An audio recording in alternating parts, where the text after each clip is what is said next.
Hi everyone, ನಾನು ನಿಮ್ಮ ಸಂದರ್ಶಿನಿ ಸ್ವಾಮಿ. ಬಯಸದೆ ಬಂದೆ ಕಥೆಯ ಮುಂದುವರೆದ ಭಾಗ. ಅದಕ್ಕೂ ಮೊದಲು ನನ್ನ ಕಥೆಗಳು ನಿಮಗೆ ಇಷ್ಟವಾಗಿದ್ದರೆ ತಪ್ಪದೆ ಕಮೆಂಟ್ ಮಾಡಿ, ಲೈಕ್ ಮಾಡಿ, ಶೇರ್ ಮಾಡಿ. ಹಾಗೆ ನನ್ನ ಚಾನಲ್ಗೆ ಹೊಸಬರಿದ್ದರೆ ಸಬ್ಸ್ಕ್ರೈಬ್ ಆಗಿ ಪಕ್ಕದಲ್ಲಿರುವ ಬೆಲ್ಲೈಕನ್ನ ಕ್ಲಿಕ್ ಮಾಡಿ. ಇದರಿಂದ ನನ್ನೆಲ್ಲ ಕಥೆಗಳ ನೋಟಿಫಿಕೇಷನ್ ನಿಮಗೆ ಸಿಗುತ್ತೆ.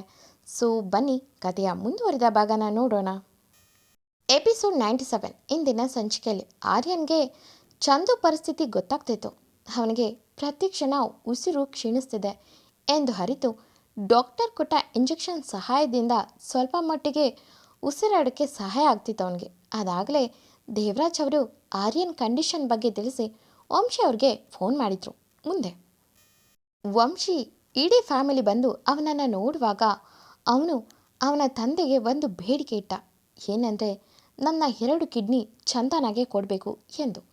ವಂಶಿಯವರು ನಿನಗೆ ಬೇರೆ ಕಡೆ ಟ್ರೀಟ್ಮೆಂಟ್ ಕೊಡಿಸೋಣ ಕಣೋ, ಹೀಗೆಲ್ಲ ಮಾತಾಡಬೇಡ ಎಂದರು ಬೇಸರದಲ್ಲೇ. ಆರ್ಯನ್ ಇಲ್ಲ, ನಾನಿನ್ನೂ ಎಷ್ಟು ದಿನ ಹೀಗೆ ನಳ್ಳಲಿ, ನನ್ನ ಹೋಗಲು ಬಿಡಿ ಡ್ಯಾಡ್ ಪ್ಲೀಸ್. ನನ್ನ ಸಾವಲು ಅವಳ ಬದುಕಿದೆ ಅಂದರೆ ನನ್ನ ಯಾಕೆ ಹೀಗೆ ಹಿಂಸೆ ಮಾಡಿ ಉಳಿಸ್ಕೊಳ್ಳೋ ಪ್ರಯತ್ನ ಮಾಡ್ತಿದ್ದೀರಾ ಎಂದ. ಅವನ ಮಾತು ಕೇಳಿದ ಅಲ್ಲಿದ್ದ ಡಾಕ್ಟರ್ಗಳಿಗೂ ಒಂದು ರೀತಿ ಹೃದಯ ಕಲಕುವಂಥ ದೃಶ್ಯ. ಆರ್ಯನ್ ನಾನು ವಿಕಾಸ್ ಹತ್ರ ಮಾತಾಡಬೇಕು ಎಂದು ಜೋರಾದ ಉಸಿರು ಬಿಡ್ತಿದ್ದ. ಬೇಗ ವಂಶಿಯವರು ವಿಕಾಸ್ನ ಕಳಿಸಿದ್ರು. ಆರ್ಯನ್ ಡ್ಯಾಡ್ ನೀವು ಹೊರಗಿರಿ ಎಂದ. ವಿಕಾಸ್ಗೂ ಕೂಡ ಅವನ ಪರಿಸ್ಥಿತಿ ನೋಡಿ ಕಣ್ತುಂಬಿತು. ಆರ್ಯನ್ ಕೈ ಹಿಡಿದು ಧೈರ್ಯವಾಗಿರು, ಏನೂ ಆಗಲ್ಲ ಪ್ಲೀಸ್ ಎಂದ. ಆರ್ಯನ್ ಕಿರುನಕ್ಕು ನನ್ನ ಸಾವು ನನ್ನ ಕಣ್ಮುಂದೆ ಇದೆ ಎಂದು ಅವನನ್ನು ಹತ್ತಿರ ಕರೆದು ನನ್ನ ಹುಡುಗಿನ ಚೆನ್ನಾಗಿ ನೋಡ್ಕೊ, ಅವಳಿಲ್ಲದೆ ಬೇರೆ ಹುಡುಗಿನ ಈ ಹೃದಯ ಒಪ್ಪಲ್ಲ, ಈ ಜನ್ಮಕ್ಕೆ ಅವಳ ನೆನಪು ಸಾಕು ಎಂದು ಕಣ್ತುಂಬಿ ಜೋರಾದ ಉಸಿರು ಬಿಡುತ್ತಾ ನನ್ನ ಅವಳ ಜೊತೆಗೆ ಶಾಶ್ವತವಾಗಿ ಇರೋಕ್ಕೆ ಅವಕಾಶ ಮಾಡಿಕೊಡು ಎಂದ. ವಿಕಾಸ್ಗೆ ಏನೂ ಅರ್ಥ ಆಗದೆ ಏನು ಹೇಳ್ತಿದ್ದೆ ಆರ್ಯನ್ ಎಂದ.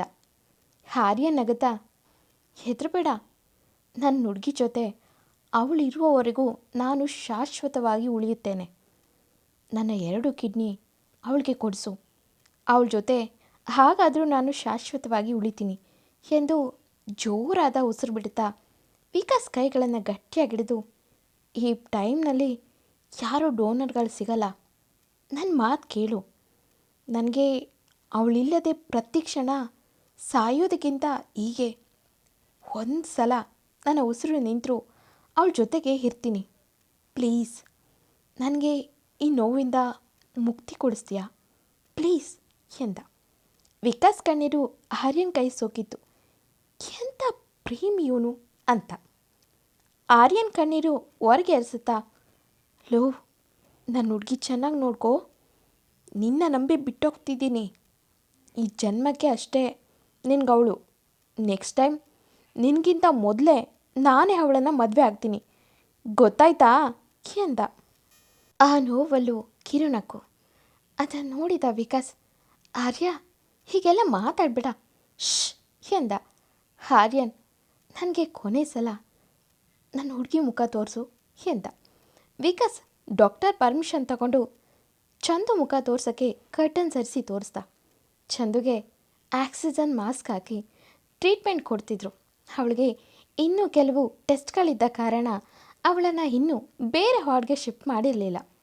ಆರ್ಯನ್ ಚಂದು ಕಣ್ಣಲ್ಲಿ ನೋವಿನ ಕಣ್ಣೀರು ಜನುಗುತ್ತಿದ್ದುದನ್ನು ನೋಡಿ ಕಣ್ತುಂಬಿ ವಿಕಾಸ್ ಕಡೆ ತಿರುಗಿ ಇಷ್ಟು ಸಾಕು, ಅವಳಿಲ್ಲದೆ ನಾನು ಇಷ್ಟು ದಿನ ಬದುಕಿದ್ದೇ ಹೆಚ್ಚು ಎಂದು ವಿಕಾಸ್ನ ಕೊನೆಯದಾಗಿ ನನ್ನ ಹುಡುಗಿ ಹುಷಾರು, ನನಗೆ ಗೊತ್ತಿದೆ ನಿನ್ನ ಪ್ರಾಣ ಅವಳು ಅಂತ, ಆದರೂ ನಾನು ಹೇಳ್ತಿದ್ದೀನಿ please take care of Chandu ಎಂದು ನಿನ್ನ ಫೋನಲ್ಲಿ ಮಗು ಫೋಟೋ ಇದೆಯಲ್ಲ ತೋರಿಸು ಅಂದ.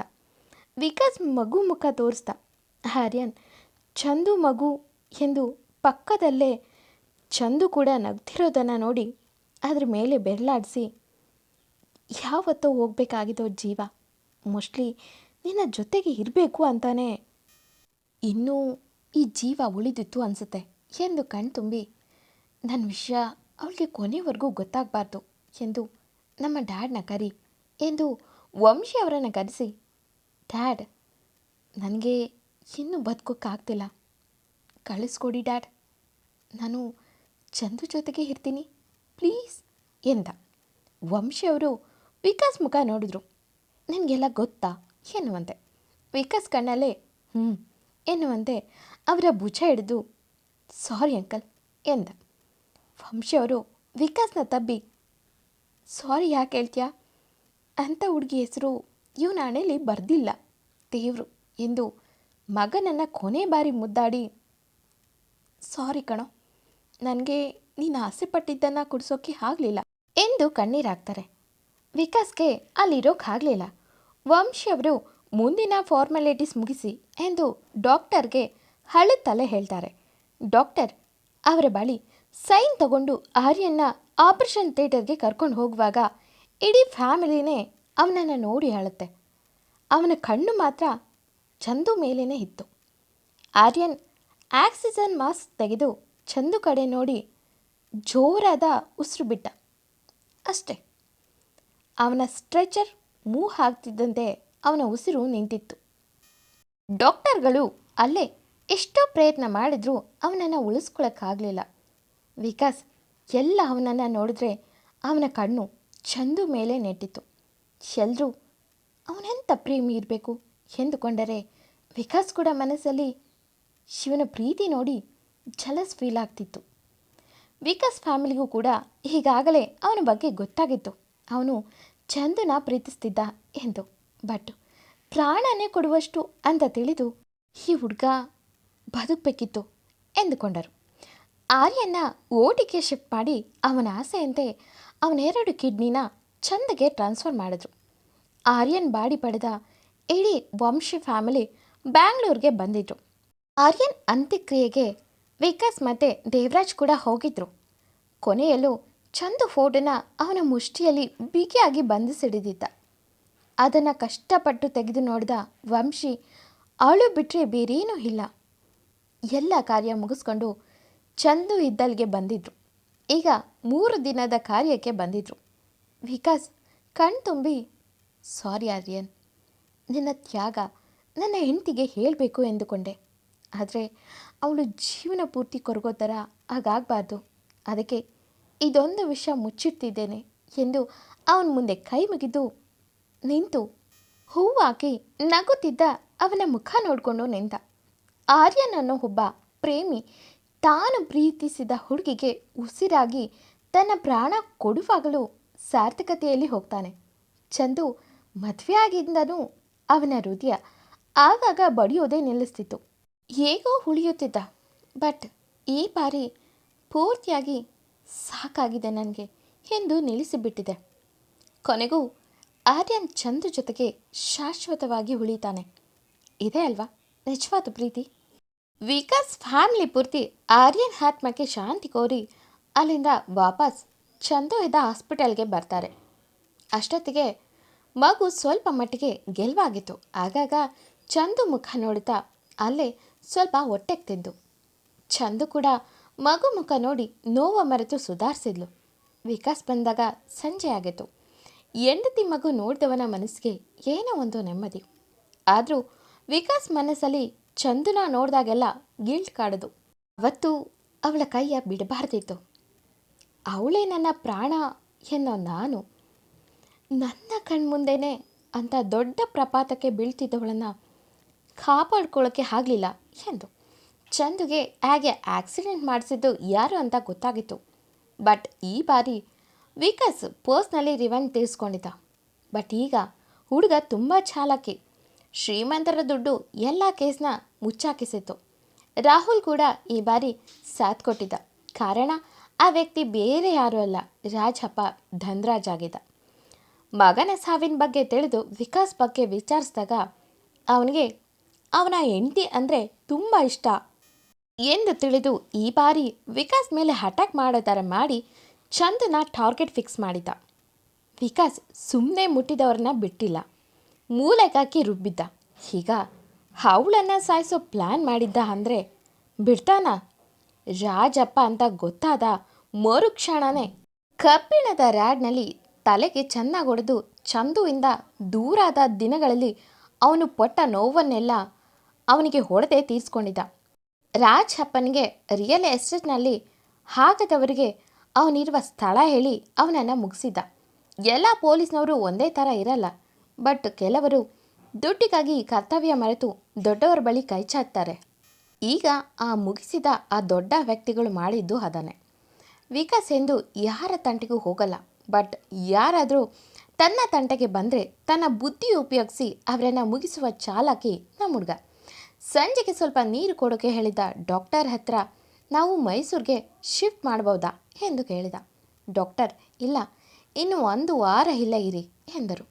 ವಿಕಾಸ್ ಸರಿ ಎಂದು ಒಪ್ಪಿ ತಾನು ಮುಂದೆ ಕೂತು ಚಂದುಗೆ ನೀರು ಕುಡಿಸಿ ಹೇಗಿದೆಯಾ ಚಂದು ಎಂದ. ಚಂದು ಪರವಾಗಿಲ್ಲ ಎಂದಳು. ಬಟ್ ಹುಡುಗಿ ವಿಕಾಸ್ ಮನಸ್ಸನ್ನು ಆಗಲೇ ತಿಳಿದಿದ್ದಾಳೆ. ಗಿಲ್ಟ್ನಲ್ಲೇ ನನ್ನ ಗಂಡ ನೋವು ಪಡ್ತಿದ್ದಾರೆ ಎಂದು, ಬಟ್ ಬಾಯ್ಬಿಟ್ಟು ಹೇಳಿಲ್ಲ, ಮತ್ತೆ ನೋವು ಅಲ್ಲಿ ಹೇಳ್ತಾರೆ ಅಂತ. ಚಂದು ವಿಕಾಸ್ನ ಹತ್ರ ಕರೆದು ಎಲ್ಲೋಗಿದ್ರಿ ಎಂದಳು. ವಿಕಾಸ್ ಇಲ್ಲೇ ಸ್ವಲ್ಪ ಕೆಲಸ ಇತ್ತು ಎಂದ. ಚಂದು ಈ ಸಲ ಯಾರು ಹೊಗೆ ಹಾಕಿಸ್ಕೊಂಡಿದ್ದು ಎಂದಳು ಅವನನ್ನೇ ನೋಡುತ್ತಾ. ವಿಕಾಸ್ ನನ್ನ ಹೆಂಡತಿ ಎಷ್ಟು ಚೆನ್ನಾಗಿ ಅರ್ಥ ಮಾಡ್ಕೊಂಡಿದ್ದಾಳೆ ಎಂದು ಒಳಗೆ ನಕ್ಕು ಮೇಲೆ ಏನು ಹೇಳ್ತಿದ್ಯಾ ಚಂದು ಎಂದ ಅಮಾಯಕನಂದೆ.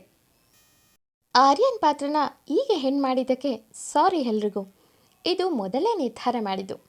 ಆರ್ಯನ್ ಪಾತ್ರ ನಿಜ ಜೀವನದಲ್ಲಿ ಒಂದು ಹುಡುಗಿ. ಅದು ನಾನು ನನ್ನ ಜೀವನದಲ್ಲಿ ತುಂಬ ಹತ್ತಿರದಿಂದ ನೋಡಿದ್ದು. ಅವಳ ಹೆಸರು ಸುಮನ ಅಂತ, ಹುಡುಗ ಕಾರ್ತಿಕ್ ಅಂತ. ಅವನಿಗೂ ಹೀಗೆ ಒಂದು ಆಕ್ಸಿಡೆಂಟ್ನಲ್ಲಿ 2 ಕಿಡ್ನಿ ಲಾಸ್ ಆಗಿತ್ತು. ಆ ಹುಡುಗಿ ಅವನ ಇನ್ಯಾರನ್ನು ಮದುವೆ ಆಗದೆ 30 ವರ್ಷ ಹಾಗೆ ಇದ್ದು ಅವನಿಗೆ ಅವಳ 2 ಕಿಡ್ನಿ ಕೊಟ್ಟು ತನ್ನ ಪ್ರಾಣ ಬಿಟ್ಟ ಹುಡುಗಿ ನನ್ನ ಸೀನಿಯರ್. ಈ ಇನ್ಸಿಡೆಂಟ್ ಆಗಿ ಸುಮಾರು 12 ಇಯರ್ ಆಗಿದೆ. ಈ ಕತೆ ಬರೆಯೋಕೆ ನಾನು ಶುರು ಮಾಡಿದಾಗ ನನಗೆ ಆರ್ಯನ್ ಪಾತ್ರ ತಗೋಬೇಕಾದ್ರೆ ಕೊನೆಯ ಹಂತ ಹೀಗೆ ಇರಬೇಕು, ಹೀಗೆ ಮುಗಿಸ್ಬೇಕು ಅಂದ್ಕೊಂಡಿದ್ದೆ. ತುಂಬ ದಿನ ನೋವು ತಿಂದು ಬದುಕೋದಕ್ಕಿಂತ ಸಂತೋಷವಾಗಿ 3 ದಿನ ಇದ್ದು ಹೋಗೋದು ಬೆಟರ್ ಅನ್ನೋದು ನನ್ನ ಅಭಿಪ್ರಾಯ. ಕೆಲವೊಬ್ಬರ ಪ್ರೇಮ ಅಷ್ಟೇ, ಅವ್ರಿಗೆ ಇಷ್ಟ ಆದವರನ್ನು ಬಿಟ್ಟು ಬೇರೆ ಯಾರನ್ನು ಬಯಸದ ಹೃದಯಕ್ಕೆ ಸಾಕು ಈ ಜೀವನ ಅನಿಸುತ್ತೆ. ಅದರಲ್ಲಿ ಈ ಆರ್ಯನ್ ಪಾತ್ರ ಕೂಡ ಒಂದು. And sorry 1 second. ಹಾಗೆ ಈ ಕತೆ ಮುಂದುವರಿಯೋದು. ಈ ಕತೆ ನಿಮಗೆ ಇಷ್ಟವಾಗಿದ್ದರೆ ತಪ್ಪದೆ ಕಮೆಂಟ್ ಮಾಡಿ, ಲೈಕ್ ಮಾಡಿ, ಶೇರ್ ಮಾಡಿ. Thank you for watching.